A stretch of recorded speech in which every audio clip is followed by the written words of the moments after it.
From 1513 to 1516, Martin Luther lectured on the Psalms and the letter to the Romans. And through these lectures, Luther began to think differently about how a person is justified before God, meaning how a person is made right before God. Early in Martin Luther's life and education, he had been taught active righteousness.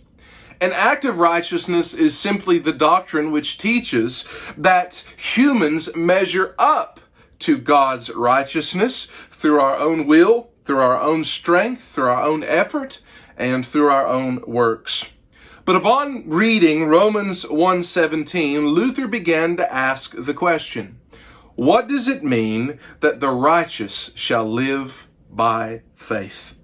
Through his own experience, through inspiration from the early church father Augustine, and through his meditation on the book of Romans, Martin Luther would come to a robust theology of justification, which can be summarized in two words: Sola Fide.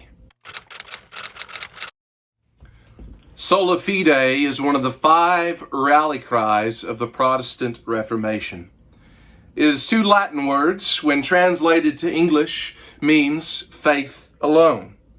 And when faith alone is applied to the doctrine of justification, it implies that our right standing before God is by faith alone. If we are justified by faith, this means that we are not justified by works of the law. This means that we're not justified by mercy ministry, justified by love, justified by baptism, justified by confession, and so forth.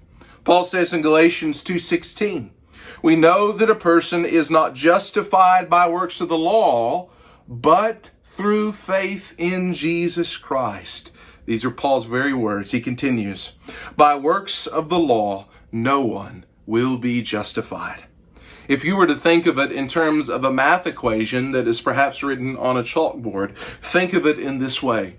Justification occurs not by faith plus something, but rather justification occurs by faith plus nothing.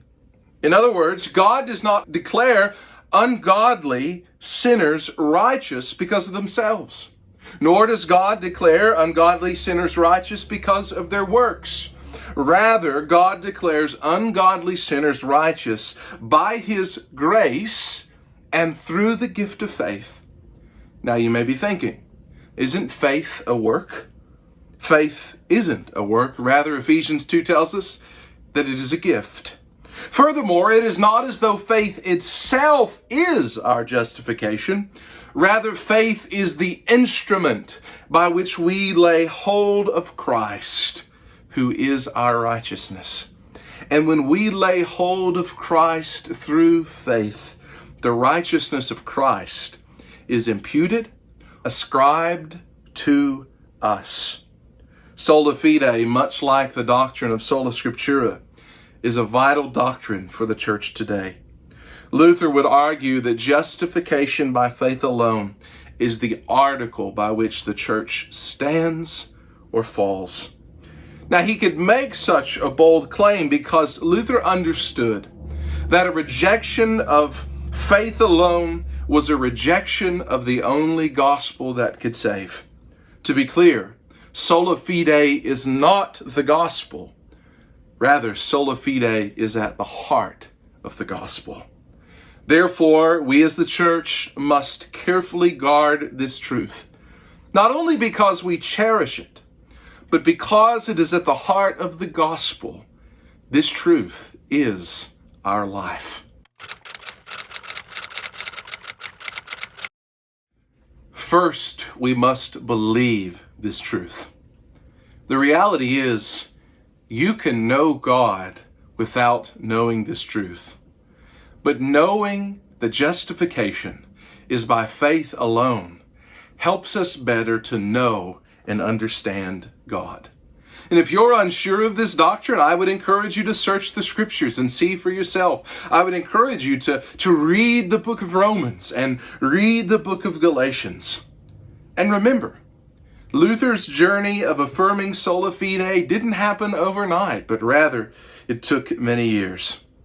Not only must we believe this truth, but once we believe it secondarily, we must meditate on it. Luther called pastors to take the truth, sola fide, to their churches and beat it into their heads continually. And the essential idea here is that if sola fide is at the heart of the gospel and is so essential for the Christian and the church, then pastors and their flock must continually think on it. We also must preach this truth. If sola fide is at the heart of the gospel, then by preaching the gospel, we must preach by faith alone. We're also warned by the Apostle Paul that we're not to preach a gospel that is contrary to the true gospel. And finally, we must live this truth. The Apostle James would tell us that faith apart from works is dead. James 2:26. This is true.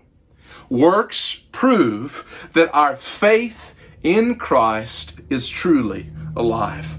And as we strive to love God and as we strive to love others, we can find hope, a comfort, and assurance knowing that our standing before God is not based on how well we do those things. Rather, our standing before God is based on something that is outside of us, the person and work of Jesus Christ.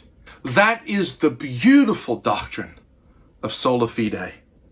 And that is why the doctrine of justification by faith alone is important for us, yes, even today.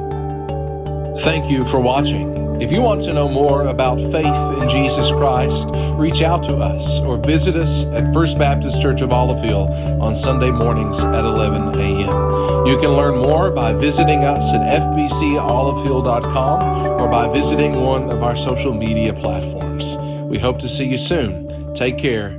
God bless.